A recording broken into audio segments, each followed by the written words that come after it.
Congress OBC आणि दलित आरक्षणाच्या विरोधात. आम्ही असेपर्यंत अल्पसंख्याकांना आरक्षण देऊ देणार नाही. मलकापुरातील सभेत अमित शहांचा निर्धार. एकाच काढून दुसऱ्यास देण्यास विरोध असल्याचंही मत.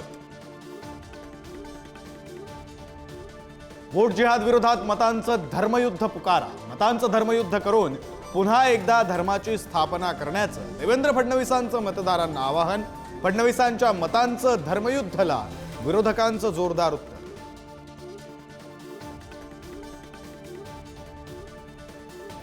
अमित शहा मुन्नाभाई मधला सर्किट सारखे महाराष्ट्रभर फिरतायत. सांगोल्यातील सभेतून उद्धव ठाकरेंचा हल्लाबोल. उद्धव ठाकरेंना संपवण्यापेक्षा त्यांनी मणिपूरमधील हिंसाचार संपवावा, उद्धव ठाकरेंचं आव्हान.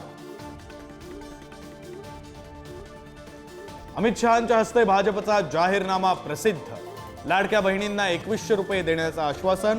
शेतकऱ्यांना कर्जमाफीसह विद्यार्थ्यांसाठीही घोषणा. महाविकास आघाडीच्या जाहीरनाम्यातही मोठ्या घोषणा. महालक्ष्मी योजनेतून महिलांना 3000 रुपये महिन्याला देणार. मोफत बस प्रवास देण्याचंही आश्वासन. शेतकरी कर्जमाफी, बेरोजगारी भत्त्यावरही भर. काँग्रेस प्रदेशाध्यक्ष नाना पटोलेंचं केंद्रीय निवडणूक आयोगाला पत्र. पोलीस महासंचालक संजय कुमार वर्मा यांच्या सशर्त नियुक्तीबाबत त्वरित हस्तक्षेप करण्याची मागणी.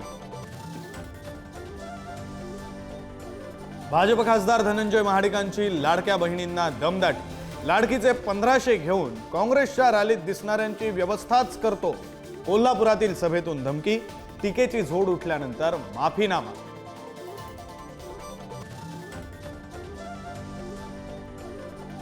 भायखळा विधानसभेत मनसेनं शिंदेंच्या शिवसेनेला पाठिंबा दिल्याची सूत्रांची माहिती. मनसेचे पदाधिकारी लवकरच जाधवांच्या प्रचारात सक्रिय होणार.